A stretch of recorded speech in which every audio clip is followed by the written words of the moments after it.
مرنے کے بعد سب سے پہلے جو میت کا ہوگا نا، قرآن خوانی کو ڈیلے کر دو، وراثت کو ڈیلے مت کرو. ہمارے یہاں صدقات پہ، قرآن خوانیوں پہ زیادہ زور ہوتا ہے، میت کی وراثت تقسیم کرنے پہ زور نہیں ہوتا. حالانکہ اس پہ تو قرآن نے کہیں بھی نہیں کہا کہ جب کوئی مر جائے کرے تو پھر یوں پکاؤ، پھر دیگیں پکاؤ کے غریبوں میں بانٹو. نہ قرآن نے کہا یوصیکم اللہ فی اولادکم، اللہ تمہیں وصیت کر رہا ہے. جیسے ہی مر جائے نا کوئی تو اس کی وراثت کے بارے میں اللہ تمہیں وصیت کر رہا ہے. وصیت تو بڑے سخت لفظ ہے کہ فوراً تم نے کیا کرنا ہے. مما قل منہ او کثر، ابا نے بڑی جائیداد چھوڑی، تھوڑے سی وراثت چھوڑی، قلیل ہو یا زیادہ ہو، اس کو کیا کرنا ہے؟ وارثوں کے حوالے کرنا ہے.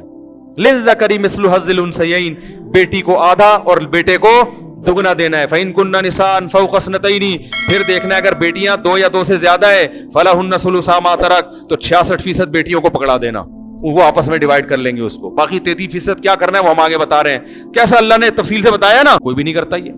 فإن كن نساء فوق اثنتین فلہن ثلثا ما ترک وإن كانت واحدة فلها النصف، باپ مر گیا، اکلوتی بیٹی ہے اور کوئی نے وارث نہیں ہے، آدھی جائیداد اس کے حوالے کر دو. وَلِأَبَوَيْهِ لِكُلِّ وَاحِدٍ مِّنْهُمَا السُّدُسُ إِن لَّمْ يَكُن لَّهُ وَلَدٌ، اگر میت کے سرے سے اولاد ہی نہیں تھی تو 1/3، اگر ان کی اولاد ہے تو 6واں حصہ ابا کو دے دو اور 6واں حصہ اما کو دے دو. یہ تو سارے اللہ احکام بیان کر رہے ہیں. کوئی کرتا ہے اس پر عمل؟ 15-20 سال کے بعد جب پھڈے شروع ہوتے ہیں تو مفتی صاحب سے پوچھنے آ رہے ہوتے ہیں کہ مفتی صاحب 1901 میں میرے والد کا انتقال ہوا تھا اور اب ہم پوچھنے کے لیے آ رہے ہیں کہ کس کو کیا ملے گا. تو میں کہتا ہوں آپ کو صرف ثواب ملے گا اور اب کچھ نہیں ملے گا، کیونکہ وہ اتنی پیچیدہ ہو چکی ہوتی ہے، پتہ نہیں کیا کیا اس میں مصیبتیں کھڑی ہو چکی ہوتی. کیسے اللہ نے، میں تو جب وراثت کی آیات پڑھتا ہوں میں تو حیران ہوتا ہوں یار، اللہ نے کیسا مالی معاملات میں ہمیں صاف رہنے کا حکم دیا. فَإِن لَّمْ يَكُن لَّهُمْ وَلَدٌ وَوَرِثَهُ أَبَوَاهُ فَلِأُمِّهِ الثُّلُثُ، اللہ فرماتا ہے اگر میت کے سرے سے کوئی اولاد ہی نہیں ہے تو کسی کا بھی انتقال ہو نا تو سارا وراثت اس میت کے ابا اما کو پکڑا دو. ابا کو 66% دے دو، اما کو 33% دے دو. ابا کا خرچہ زیادہ ہوا ہے نا بیٹے پر، اما کا تو ہوا ہی نہیں، اما پہ تو اللہ نے ڈالا ہی نہیں ہے. پھر بھی اللہ کہتے ہیں اما ہے نا 33% غریبی میں ان کو دے دو. میں اس لیے کہہ رہا ہوں کہ غیر مسلم کہتے ہیں ابا کو زیادہ مل رہا ہے اما کو کم، حالانکہ دونوں برابر ہیں. بھائی بیٹے پر کا سارا خرچہ اللہ نے کس پہ ڈالا تھا؟ ابا پہ. اما پہ 1 روپیہ بھی نہیں ڈالا تھا، اما کو پھر بھی فری میں 33% مل رہا ہے. اور ابا جس نے پوری زندگی بیٹے پہ سارا خرچہ کر ڈالا اس کو اللہ کہہ رہے ہیں اس کو 66% دے دو، اس نے خرچہ بہت کیا ہے. تو اصول لحاظ سے تو اما کا 1 بھی روپیہ خرچ نہیں ہوا، لیکن اللہ کہتے ہیں پھر بھی بہرحال اما ہے تو 33% اما کو بولو بھائی دے دو.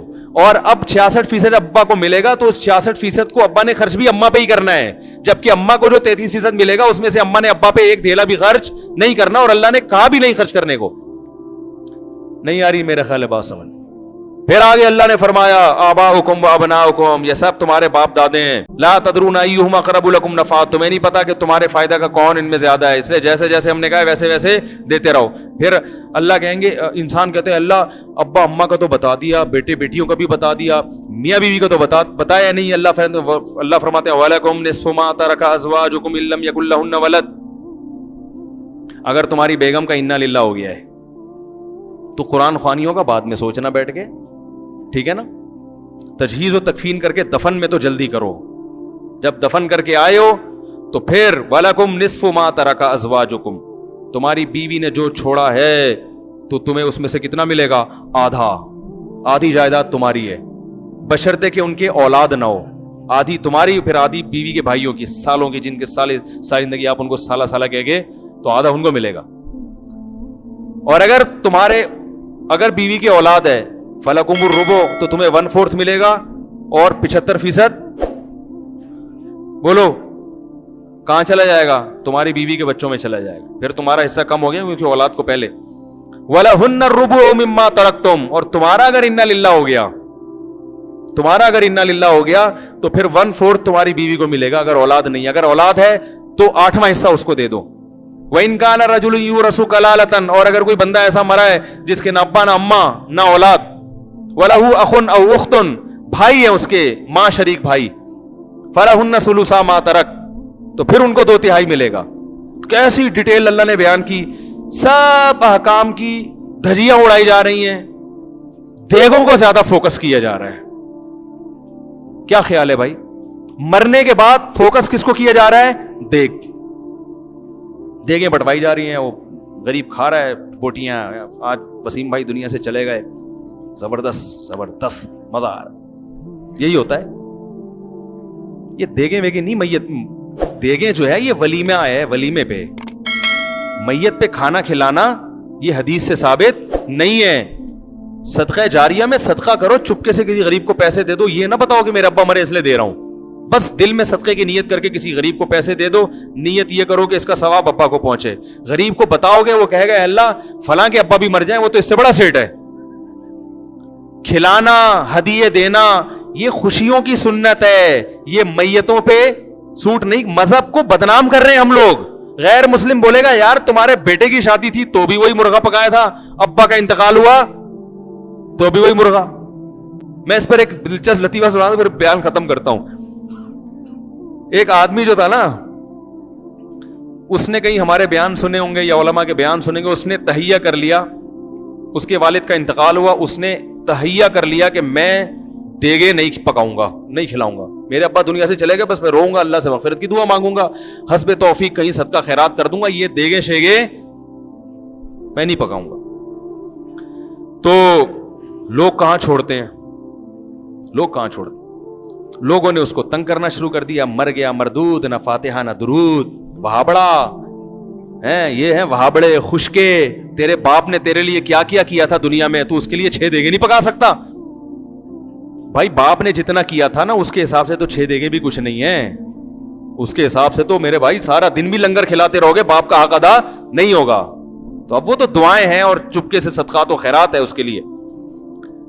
اور تمہیں کس نے, اللہ نے یہ تھوڑی کہا کہ باپ کے لیے ان کمبختوں کو دیگے کھلاؤ, ٹھیک ہے نا, جو تمہیں تانے دے رہے ہیں.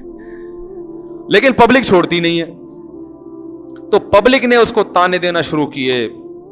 ابے تیرا باپ دنیا سے چلا گیا, یہ خشکا, یہ وہابڑے, اور یہ جو بھی تانے فرقہ پرستی کے دیے جاتے ہیں خشکے, ان کی تو قسمت میں کھانا ہے ہی نہیں. ان کے تو گناہوں کی وجہ سے اللہ نے ان کو ویسے ہی بھوکا ننگا رکھا ہوا ہے. تو ایسے ایسے عجیب عجیب تانے نا. تو وہ بیچارہ تانوں, سب تانے تو انسان پہ اثر ہوتے ہیں. تو اس نے ایک چال چلی, اس نے بولا بھائی ٹھیک ہے لوگ مجھے کنجوس کہہ رہے ہیں نا, تو میں اس کنجوسی کے تانے کو بھی دور کروں گا, لیکن انہوں نے جو مجھے اذیت دی ہے نا اس کا بھی جواب دوں گا. اس نے تیجے پہ بلا لیا سب کو, بولا آ جاؤ بھائی لنگر ہے. اب ہمارا تو اپنا اسٹائل ہے نا, پھر اس کا یہ والا اسٹائل نہیں تھا. اگر وہ مجھ سے پوچھ کے جاتا نا تو پھر اور زیادہ لوگوں کو ذلیل کر سکتا تھا وہ, میں اس کو بتاتا اس طرح کروں. لیکن خیر اس نے کیا کیا, اس نے پبلک کو بلا لیا, جو تانے دے رہے تھے بلا لیا سب کو. مرغے شرغے پکائے, بڑی لش پش قسم کی قورمہ بریانی پلیٹیں لوگوں کے سامنے رکھ دی. اب لوگ ایک دم جیسے ہی کھانے کے لیے لوگوں نے نوالا ڈالا ہے نا برتن میں, وہ روٹی کا لقمہ اور بوٹیاں اٹھائی ہیں منہ کے قریب لے کر آیا, اس نے کہا ایک دم اسٹاپ, 1 سیکنڈ میری بات سن لیں.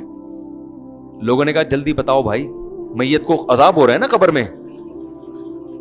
یہی جذبہ ہوگا لوگوں کا, میت کو کیا ہو رہا ہے, کچھ ایسا ہوا نہیں ہے میں اپنی طرف سے, لیکن جذبات یہی ہوتے ہیں لوگوں کے کہ بھائی میت کو کیا ہو رہا ہے, عذاب ہو رہا ہے, ہم یہ جب کھائیں گے تو وہ عذاب وہاں سے, یہی مطلب ہے نا کھلانے کا.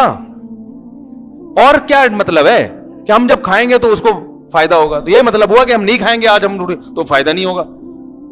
تو لوگ پریشان کہ یار تیرے ابا عذاب قبر ہو رہا ہے اور تو ہمیں کھانے نہیں دے رہا. اس نے کہا 1 منٹ تھوڑا سا صبر کرو.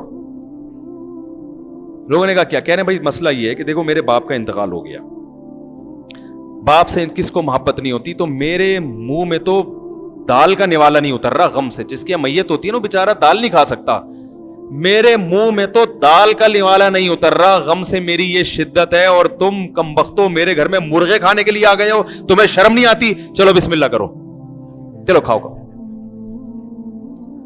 لوگوں نے کہا کمبخت اب ہمیں کھانے کے قابل